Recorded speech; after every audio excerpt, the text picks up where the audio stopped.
Chapter number 1।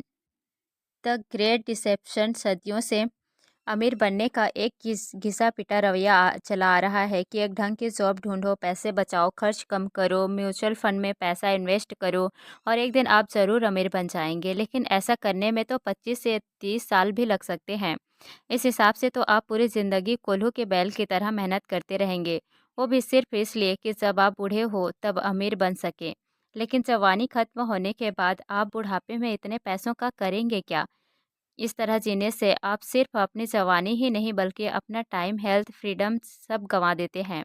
आइए इसे एक कहानी से समझते हैं। शिकागो की एक इन्वेस्टमेंट बैंकर ने फास्ट लेन फोरम में अपना एक्सपीरियंस शेयर किया। जब वो 23 साल के थे तो उनकी अच्छी खासी जॉब थी। सैलरी के साथ साथ उन्हें कमीशन भी अच्छी मिल जाती थी। बैंकर ने कहा कि जब भी वो लोगों को ऐशो आराम की ज़िंदगी जीते हुए और महंगी स्पोर्ट कार चलाते हुए देखते तो उन्हें अपनी जॉब से चिढ़ होने लगती। और वो लोग कोई नौजवान लड़के लड़कियां नहीं थे, बल्कि 50 साल के आसपास के लोग रहे होंगे। फिर उसने कहा कि एक बार एक 52 साल के एक आदमी ने उसे कहा था कि जब तक आप लग्जरी कार और अफोर्ड कर पाएंगे तब आप इसे एंजॉय नहीं कर पाएंगे। उम्र के साथ हेल्थ खराब होने लगती है, इच्छाएं कम होने लगती है और आप पैसे बचाने के लिए अपने ज़िंदगी के उस उम्र को खो देते हैं जो आपको कभी वापस नहीं मिलेगा।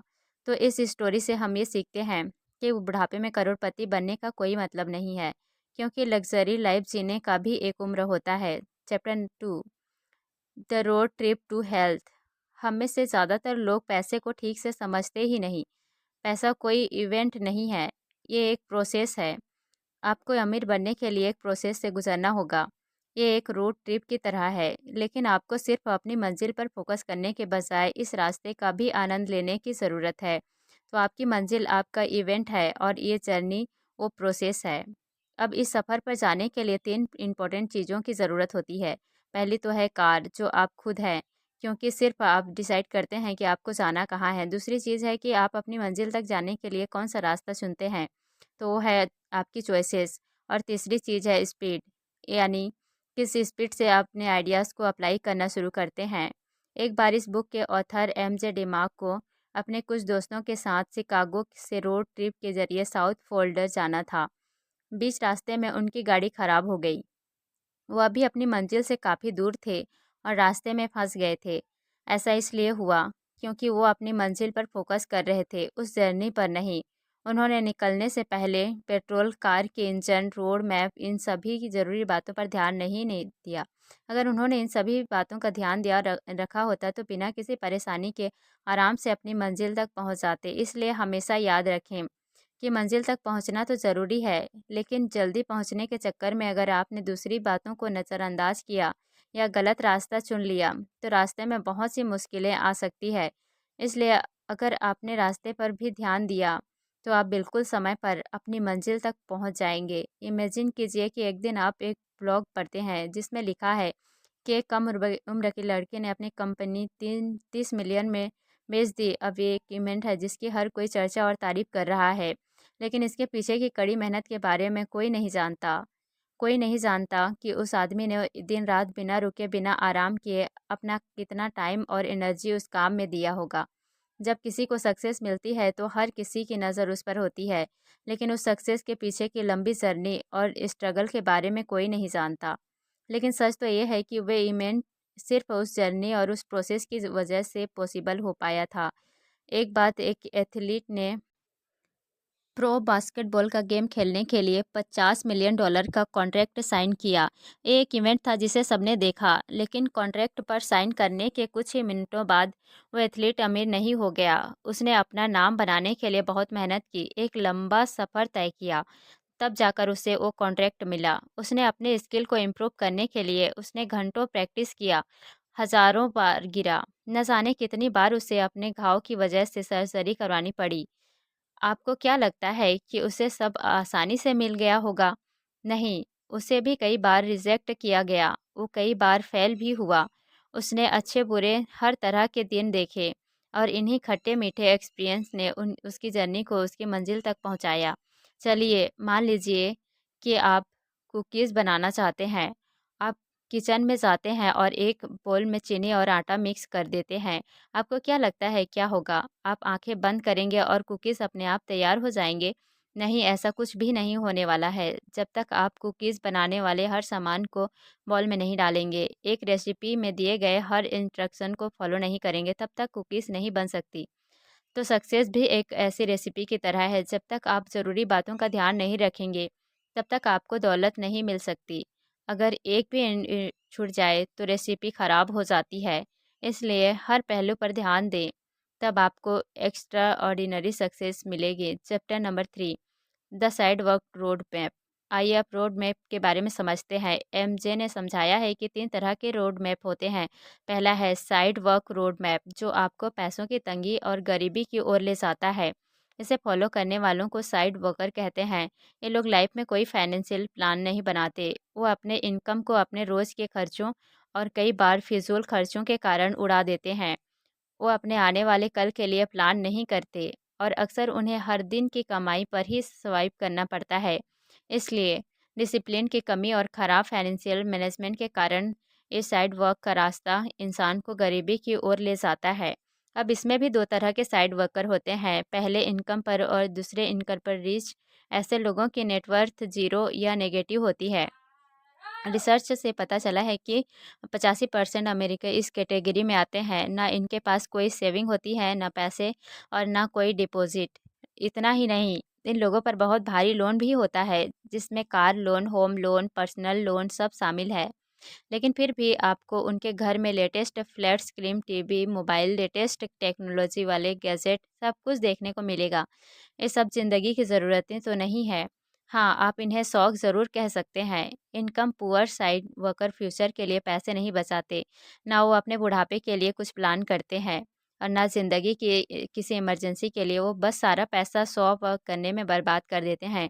इसलिए ज़िंदगी के सफ़र के लिए ये रास्ता बिल्कुल सेफ नहीं है, क्योंकि अगर आपको रास्ते में ठोकर लगी तो आपको संभलने तक का मौका नहीं मिलेगा।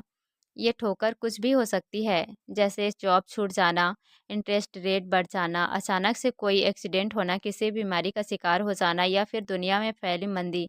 ये तो वैसा ही हुआ कि ऐसे लोगों के पास एक ब्रांड न्यू लग्जरी कार तो है, लेकिन हेल्थ इंश्योरेंस नहीं है। अब ऐसे में अगर उनकी लाइफ में कोई एक्सीडेंट हो जाता है, तो उन्हें अपनी जेब से पैसे भरने पड़ेंगे, जिससे उन पर और लोन चढ़ जाएगा और फिर वो इस कभी न खत्म होने वाली गरीबी के जाल में उलझ कर रह जाएंगे। अब बात करते हैं इनकम रिच साइड वर्कर की। एक बार एक रैपर था जिसने 3 साल में 2 हिट रैप सॉन्ग सॉन्ग किए और वो काफ़ी फेमस हुए, लेकिन बहुत जल्द उसका दिवाला भी निकल गया था। आपको सुनकर हैरानी होगी कि वो हर महीने $4 मिलियन कमाता था, लेकिन फिर भी उसकी फाइनेंशियल कंडीशन बहुत ख़राब हो गई। इसका भी वही कारण था, poor management skill. Famous actor, musician अक्सर अपने लुक्स को मेंटेन करने के लिए लंबा पैसा खर्च कर देते हैं। वो महंगे डिज़ाइनर कपड़े पहनते हैं, आलीशान सी फैंसी घर में रहते हैं और महंगी गाड़ियाँ ट्रैक करते हैं। इन सब चीज़ों को देखकर हमें लगता है कि वो कितने ऐशो आराम और मज़े से रहते हैं ना। लेकिन क्या आप लेकिन क्या आपने कभी सोचा है कि ऐसी लाइफ स्टाइल मेंटेन करने के लिए कितना खर्च होता होगा? और प्रॉब्लम यही से शुरू होती है, वो जितना कमाते हैं उससे ज़्यादा खर्च करते हैं। मान लीजिए कि वो हर महीने $50 कमाते हैं, तो उनके खर्चे कम से कम $60 होंगे। यही कारण है कि वो कभी पैसा जमा नहीं कर पाते। उनके करियर में एक छोटी सी फेलियर की उन्हें बड़ी कीमत चुकानी पड़ती है। कई ब्लैक कवर गाने रिलीज़ करने के बावजूद एक फ्लॉप गाना या फ़िल्म उन्हें बर्बाद कर सकती है। इसलिए पैसे कमाने से ज़्यादा पैसों को मैनेज करना ज़रूरी है। तभी आप असल लाइफ में रिच बन सकते हैं।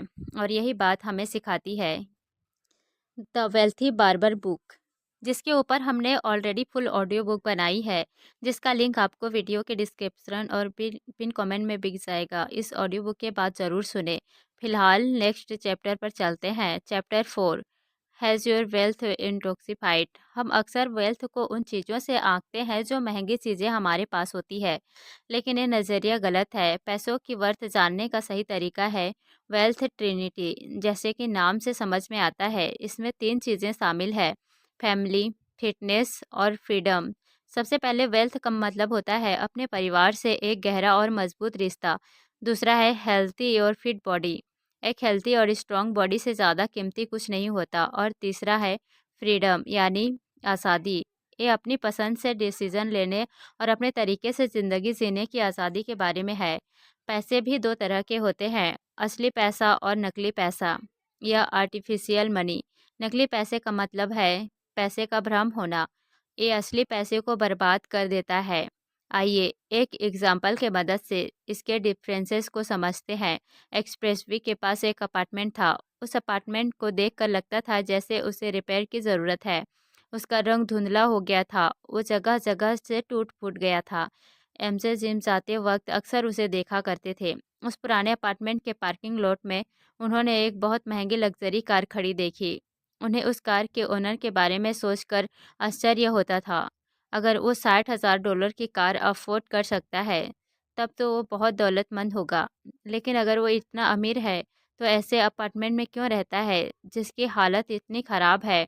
उसे तो एक आलीशान बंगले में रहना चाहिए। तो इसका राज था कि उस कार का ओनर बिल्कुल अमीर नहीं था, वो बस अमीर दिखना चाहता था। इसे ही आर्टिफिशियल वेल्थ कहते हैं। ऐसा तब होता है जब आप सच में पैसे वाले नहीं होते हैं, लेकिन पैसे वाले होने का दिखावा करते हैं। आइए एक और कहानी सुनते हैं जो साबित कर देगा कि महंगी चीज़ें होने से कोई पैसे वाला नहीं हो जाता। असली वेल्थ है आपका परिवार, अच्छी हेल्थ और आज़ादी। हेनरी सुक्रानो एक बड़ी दवाई बनाने वाली कंपनी में काम करता था। वहाँ वो अच्छा कमा रहा था। कुछ समय बाद हेनरी ने अपना ड्रीम हाउस खरीदा, जिसकी कीमत थी $1.8 मिलियन। उस आलीशान बंगले में स्विमिंग पूल, 5 गाड़ियाँ रखने जितनी बड़ी गराज, घोड़ों को रखने के लिए अस्तबल और वो सब कुछ था जो आप एक बंगले में इमेजिन कर सकते हैं। वहाँ रहने से हेनरी को लगता था कि वो बहुत अमीर है। एक दिन कंपनी में पॉलिटिक्स की वजह से उसे के काम पर उंगली उठाई जाने लगी। अब उसे पहले से भी ज़्यादा काम करने के लिए कहा गया। हेनरी को रोज़ काम पर जाने के लिए ट्रेवल करना पड़ता था।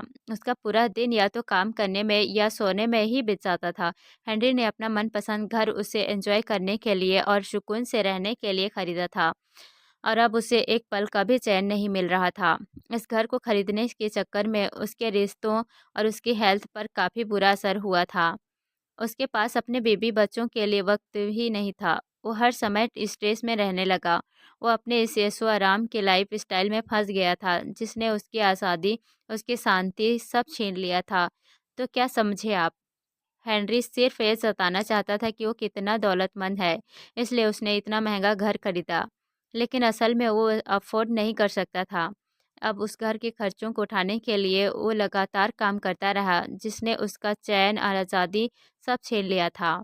आर्टिफिशियल वेल्थ इस तरह असली पैसों का नाश कर देती है। Chapter 5, misuse money in the money will misuse will. अक्सर देखा गया है कि इंसान के पास जितना पैसा होता है, उसका लोन उतना ही बढ़ता जाता है, क्योंकि आप जितना ज़्यादा कमाने लगते हैं, उतना ही ज़्यादा खर्च भी करने लगते हैं, जिससे लोन बढ़ जाता है। अब आप इस लोन को चुकाने के लिए दिन रात बस काम में ही लगे रहते हैं। ज़्यादा काम करने से आपको स्ट्रेस होने लगता है, आप चिड़चिड़े हो जाते हैं, जिसका बुरा असर आपके रिश्तों, आपकी हेल्थ सब पर पड़ता है। इसलिए कहा जाता है कि पैसा आपके लिए खुशियाँ नहीं खरीद सकता। पैसा आपकी ज़िंदगी आसान तो बना सकता है, लेकिन ज़रूरी नहीं कि वो उसे खुशहाल भी बना सके। पैसे के साथ अगर आज़ादी भी हो, तो खुशियाँ ज़रूर देता है। पैसे का इस्तेमाल सिर्फ़ आपकी इच्छाओं को पूरा करने के लिए नहीं किया जाना चाहिए। आइए, अब जानते हैं कि अगर आप पैसों को मिसयूज़ करेंगे, तो उसके क्या-क्या परिणाम हो सकते हैं। एमजे ग्रेजुएशन पूरी करने के बाद एक कंस्ट्रक्शन लेबर के रूप में काम करने लगे। ये काम थोड़ा थकाने वाला था, लेकिन सैलरी अच्छी थी। एमजे को हर रोज़ साइट तक पहुंचने के लिए हैवी ट्रैफिक का सामना करना पड़ता था। ये काम थोड़ा चैलेंजिंग था, लेकिन एमजे ज़्यादा पैसे कमाने के लिए वहां जॉब करते रहे। कुछ समय बाद उनके बचाए हुए पैसों से अच्छी खासी रकम जमा हो गई। अब एमजे खुद को अमीर समझने लगे। उन्होंने अपना रहन-सहन और ऊंचा करने का फैसला किया और एक महंगी स्पोर्ट्स कार खरीद ली। उन्हें लगने लगा कि ये महंगी कार उनके पैसे वाले होने का स्टेटस सिंबल है। कुछ समय बीतने के बाद एमजे अपने काम से ऊबने लगा। उन्हें लगने लगा कि ये काम मुश्किल भी था और उनका सारा समय इसी में बीत जाता था। वो बहुत थका हुआ फील करते थे, लेकिन मजबूरन एमजे को अपना जॉब जारी रखना पड़ा। उन्हें एहसास होने लगा कि चाह कर भी वो अपना काम नहीं छोड़ सकते, क्योंकि उनके खर्चे इतने बढ़ गए थे। उन्हें पहली बार समझ में आया कि वो स्पोर्ट्स कार उनका स्टेटस सिंबल नहीं था, बल्कि एक दीमक था जिसने उनके सुख चैन को खत्म कर दिया था। इसी बात को और गहराई से समझने के लिए आइए एक और कहानी सुनते हैं। एक आदमी था जो लोगों को ब्लैकमेल करके ज़बरदस्ती पैसा वसूल करता था। ऐसा करके वो साल में 2,14,000 डॉलर कमा लेता था। इस हिसाब से उसके पास बहुत होना चाहिए। लेकिन जब उससे पूछा गया तो उसने कहा कि वो पूरी तरह बर्बाद हो चुका था। उसने अपनी बीवी को छोड़ दिया था और कोर्ट के आर्डर की वजह से उसे हर महीने अपनी बीवी को 6,000 डॉलर देने पड़ते थे। इसके अलावा भी उसके सर पर कई तरह के लोन थे। उसने लोगों को ब्लैकमेल किया ताकि वो फ्रीडम और खुशी हासिल कर सके। लेकिन वो कभी ये हासिल नहीं कर पाया, क्योंकि उनके पैसों का गलत इस्तेमाल किया था और अब पैसा ही उसे गलत रास्ते पर ले जा रहा था। उसके पास पैसा था, मगर वो अभी कर्ज में डूबा हुआ था। वो ब्लैकमेलिंग से कमाए गए पैसों से खुशियाँ खरीदने की कोशिश कर रहा था, लेकिन ऐसी खुशी बहुत कम समय के लिए टिकती है। उसे एहसास नहीं हुआ कि कर्ज ने उसे पैसों का गुलाम बना दिया था और वो उस गुलामी से आज़ादी चाहता था। Chapter 6, wealth demand accountability. क्या आपने हिच हाइकिंग के बारे में सुना है? हिच हाइकिंग का मतलब है सफ़र पर निकलना, लेकिन रास्ते में दूसरों से लिफ्ट लेकर आगे बढ़ना। ये बात बहुत ही रिस्की और ख़तरनाक होता है। कई लोग ऐसा किसी जर्नी के दौरान ही नहीं, बल्कि अपनी ज़िंदगी में भी करते हैं, जहां वो अपने फाइनेंशियल प्लान का कंट्रोल दूसरों को सौंप देते हैं। इसमें आपके फाइनेंशियल डिसीजन कोई और लेता है। ऐसे लोग अक्सर असहाय और दूसरों पर डिपेंडेंट हो जाते हैं। इससे बचने का उपाय है जिम्मेदारी लेना, रिस्पॉन्सिबल बनना। जिम्मेदार होने का मतलब है कि आप अपनी गलतियों को स्वीकार करते हैं। इसका मतलब ये भी है कि आप गलती को दोहराते नहीं। एक दिन एमजे अपने एक दोस्त के साथ रेस्टोरेंट में डिनर कर रहे थे। उसने एमजे को बताया कि उसका आइडेंटिटी कार्ड खो गया, जिस वजह से वो बहुत परेशान थी। एमजे ने पूछा कि ये कैसे हुआ, तो उसने कहा कि मेक्सिको के एक रेस्टोरेंट में उसका पर्स चोरी हो गया था। उस पर्स में आइडेंटिटी कार्ड के साथ-साथ और भी कई इम्पोर्टेंट पेपर्स थे और वो चोरी हो जाने से उसे बहुत नुकसान हुआ था। उसने कहा कि उस पर्स टेबल पर रखा था, तभी अचानक कोई आया और पर्स उठाकर भाग गया। इस स्टोरी में ये समझाया गया है कि ये उस औरत की गलती थी कि उसका पर्स चोरी हो गया था। ये जानते हुए कि पर्स में इम्पोर्टेंट पेपर्स थे, उसने बड़ी लापरवाही से उसे ऐसे ही टेबल पर रख दिया। सबसे आश्चर्य की बात तो ये है थी कि उसका पर्स पहले भी चोरी हुआ था। अपनी गलती को एक्सेप्ट कर उसे सीखने के बजाय उसने दोबारा वो गलती दोहराई। उसे टेबल पर अपना पर्स रखने की आदत थी। इसी का मतलब होता है हिचहाइकिंग। वो औरत खुद अपने आप को एक विक्टिम बना रही थी। यही उसकी गलती थी। जो कुछ भी हुआ, उसे उसकी जिम्मेदारी लेकर दोबारा दोहराने से बचना चाहिए था। Chapter 7, the lie you will sold this slowly. Side worker के पास आते हैं स्लो विनर्स। अब स्लोलिन साइड वर्किंग से बेहतर होता है। साइड वर्कर्स आज में जीते हैं, ना वो आने वाले कल की परवाह करते हैं और ना ही कोई प्लानिंग। वो किसी चीज़ की जिम्मेदारी नहीं लेते। स्लोलिनर्स अपनी गलती को एक्सेप्ट कर उसे न दोहराने की सोच रखते हैं। ये लोग एक ब्राइट फ्यूचर की कामना में अपना आज ही सेक्रीफाइस कर देते हैं। वो दिन रात मेहनत करके अपने आने वाले कल के लिए पैसे बचाते हैं, लेकिन फ्यूचर में क्या होगा ये कोई नहीं जानता। पैसों का मज़ा तो जवानी में लिया जाना चाहिए, जब हम सब में उमंग और इच्छा दोनों होती है। जब आप बूढ़े हो जाएंगे तो इतने पैसों का क्या करेंगे?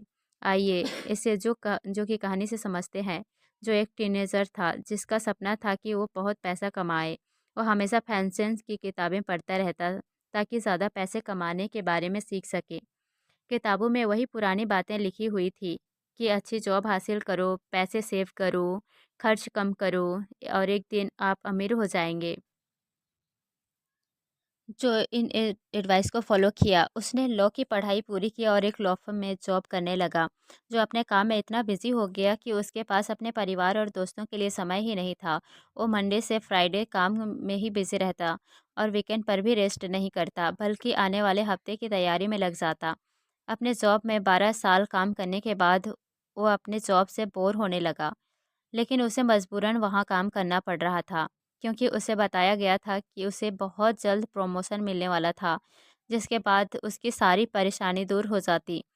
इसलिए वो जो इस उम्मीद से जो कंटिन्यू किया कि जल्दी वो अमीर हो जाएगा, वह बस अमीर होकर लाइफ एंजॉय करने का सपना देखता रहा। लेकिन एक दिन अचानक हार्ट अटैक की वजह से जो कि मौत हो गई। वो सिर्फ 51 साल का था, जो इन स्लोने रोड मैप का फॉलो किया। उसने अपनी पूरी जवानी काम करने में लगा दिया। ना उसने परिवार को समय दिया और ना कभी खुद ज़िंदगी से संतुष्ट रहा। उसने अपनी इच्छाएं पूरी नहीं की क्योंकि वो पैसा कमाने और फ्यूचर के लिए बचाने में इतना बिजी था। लेकिन वो फ्यूचर तो कभी आया ही नहीं और अमीर बनने से पहले ही उसकी मौत हो गई। Chapter 8, wealth shortcut, the fast lane. तो हमने देखा कि साइड वर्क और सोलो लेन दोनों ही रोड मैप में आपको या तो अपनी जवानी या अपना रिटायरमेंट सेक्रीफाइस करना पड़ता है। इन दोनों को बचाने का एक और रास्ता है, जो है फास्ट लेन रोड मैप। ये इतना कमाल का ऑप्शन है जिसमें